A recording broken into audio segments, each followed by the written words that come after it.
Bismillahirrahmanirrahim. Assalamualaikum warahmatullahi wabarakatuh. Alhamdulillah wassalatu wassalamu ala Rasulillah habibina sayyidina Muhammad bin Abdullah wa ala alihi wa ashabihi wa mawalah, amma ba'd. Para perindu ridha Allah, para pecinta baginda Nabi Muhammad sallallahu alaihi wasallam yang sangat kami cintai, kita lanjutkan pembahasan kita tentang bagaimana mewujudkan keindahan dalam rumah tangga sebagai muqaddimah keindahan kelak di surga. Yang ketiga yang harus kita hadirkan dalam rumah tangga kita ini adalah poin yang ketiga, lakukan kewajibanmu, jangan banyak menuntut. Sederhana, lakukan kewajibanmu, jangan banyak menuntut. Ingat, memberikan hak pasangan kita.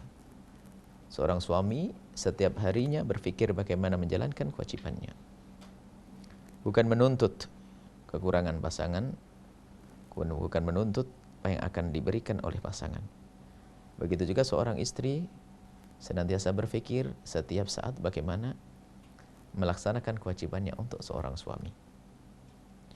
Dan poin ini panjang sekali kisahnya, tapi ini adalah kita hadirkan singkat.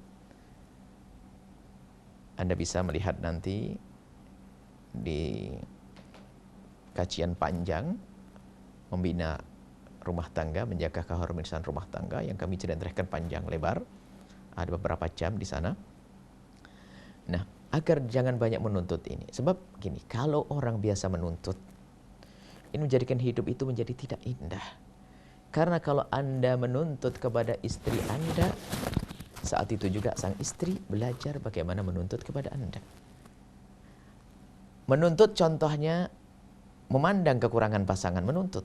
Bahkan kadang kita menuntut kepada pasangan sesuatu yang dia tidak akan bisa merubahnya. Mulai daripada fisik misalnya. Kenapa kok hidungmu seperti itu? Ini adalah kalimat yang menyakitkan sekali. Karena dia pun waktu lahir sudah punya hidung seperti itu. Kenapa kulitmu seperti itu? Sebenarnya menuntut. Coba, kalau seorang suami berkata kepada istrinya, kenapa hidungmu seperti itu? Spontan sang suami mengatakan, kenapa mulutmu juga begitu? Bibirmu. Lihat. Akhirnya lihat, setiap tuntutan akan mengundang tuntutan. Dan itu menjadikan tidak indah. Mulai dari fisik, mulai dari pelayanan. Kenapa kau tidak melakukan ini? Gak perlu, jangan pikir itu. Lakukan untuk pasanganmu. Mikirlah tentang kewajibanmu kepada pasanganmu. Selesai, itu indah. Jangan menuntut. Biarpun suatu ketika memang menuntut adalah hak, menuntut adalah benar, tapi ketahuilah, bersabar kadang lebih dituntut, lebih penting daripada itu semuanya. Urusan nafkah. Pernah ada pada zaman Nabi seorang wanita yang suaminya fakir, tidak bisa beri nafkah. Lalu ngadu kepada Nabi, Nabi memberikan petunjuk kepada wanita tersebut, kamu yang memberi, kamu minta cerai karena suami tidak bisa ngasih makan. Rupanya berat bagi wanita tersebut, dan memang dalam Islam jika ada wanita tidak beri nafkah, dia punya hak untuk menuntut cerai. Tapi kan menuntut bukan sesuatu yang kita jadikan solusi pertama kan. Akan tapi ada yang lain lagi. Wanita tersebut bingung kalau harus bercerai. Dia punya cinta kepada suami, harus bisa, tidak nyaman, tidak senang. Ada yang kedua ya Rasulullah. Rasulullah menjawab, yang kedua adalah kamu yang membiayai semuanya, seperti saat ini kamu lakukan. Di saat seperti itu, kamu akan mendapatkan pahala menyenangkan suami, pahala sedekah infak, pahala silaturahmi. Maka wanita ini cerdas akhirat, lalu berkata, ya Rasulullah, biar aku milih yang kedua, tidak usah aku minta cerai, aku yang mencukupi, tapi aku mendapatkan pahala besar. Nah ini wanita yang sadar. Tapi sang suami pun bukan ongkang-ongkang, dia sudah berusaha tapi tetap fakir.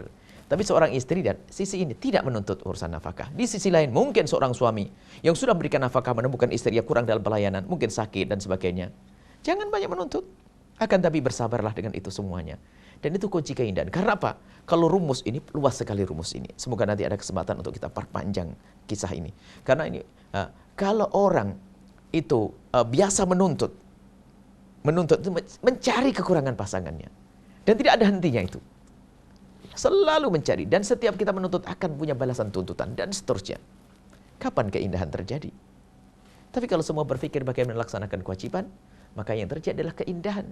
Dan itu rumus sederhana yang dipakai oleh Sayyidah Khadijah Al-Kubra, istri baginda Nabi. Dia pernah ditanya oleh wanita Arab, alangkah senangnya Dia pernah dikomentari, wanita Arab setelah mendengar Siti Khadijah menikah dengan Rasulullah, oh mereka menangis, mereka menyesal, kenapa tidak menjadi Khadijah. Lalu suatu ketika mereka datang kepada Siti Khadijah, wahai Khadijah, alangkah senangnya engkau bersuamikan Muhammad. Waktu itu Nabi belum jadi Nabi.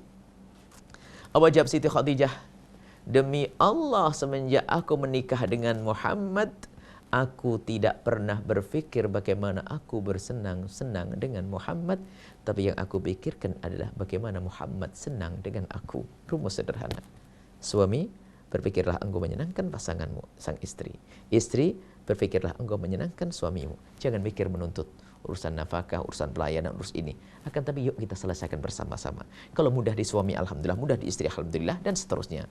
Ini adalah poin yang sebetulnya panjang sekali. Dan semoga suatu ketika ada kesempatan kita untuk jelentrehkan lagi di dalam masalah ini. Wallahu a'lam bishawab. Assalamualaikum warahmatullahi wabarakatuh.